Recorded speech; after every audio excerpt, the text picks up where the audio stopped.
Thank you for joining me. This is going to be a tutorial on making little plates. I wanted to go ahead and show you, if I get time and it's not too long, I'll show you the little teacups as well.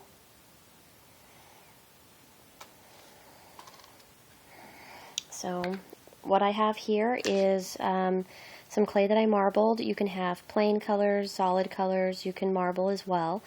I have a marbling tutorial. The little plates that I showed you was marbled with white and translucent.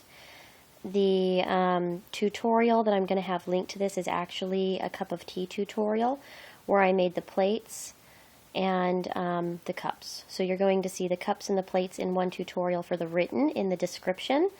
But here we're going to start with the plates, and if it doesn't take too long, I'll go ahead and add the cups. But basically, you roll flat some clay. Mine is on the third setting of the pasta roller, which is like 1 millimeter thick. For the plates, I rub in some flour or cornstarch. Not a lot. I'm not trying to texture it. I'm just trying to keep it from sticking. Flour or cornstarch will be just fine for this. Cornstarch is best if you have both, because it's less likely to actually texture the plates. I like the plates smooth, but I'm not really trying to really rub it in. I'm just trying to coat the clay so it's not sticky.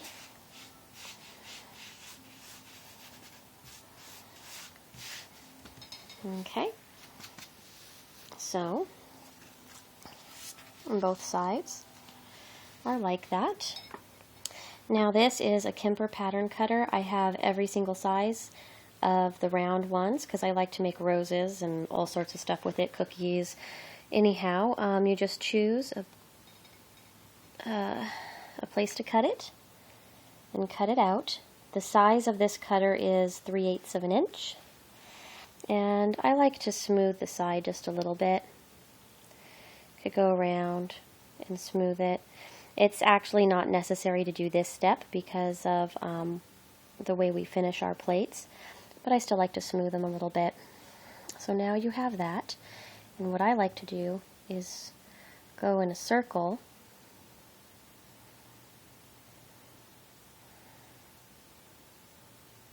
and I use my index finger. I kind of rock it in and along the side, twist, rock in and along the side, twist and rock in and along the side. So it just kind of curves the ends up a little bit.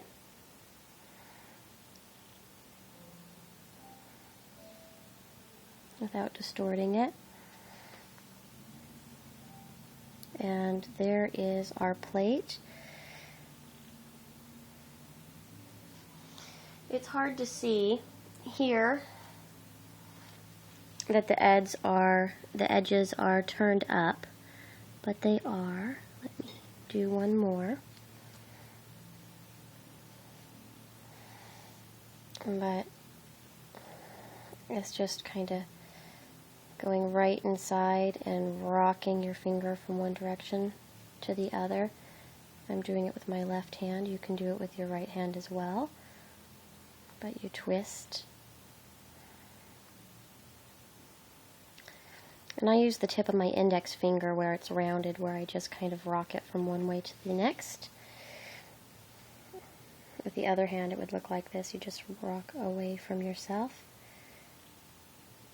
And you twist, rock away from yourself, rock away from yourself. Until all the little edges are lifted. It's like I said, it's kind of hard to see in the camera because it's not catching the dimension as well, but it does raise the edges. Now after that, what you would do is cook it. And let me move our marbled piece here so I don't ruin it, in case I decide to do more with it. After it's finished baking, the edges usually aren't perfect unless you smoothed them down, but I always like to finish it this way regardless.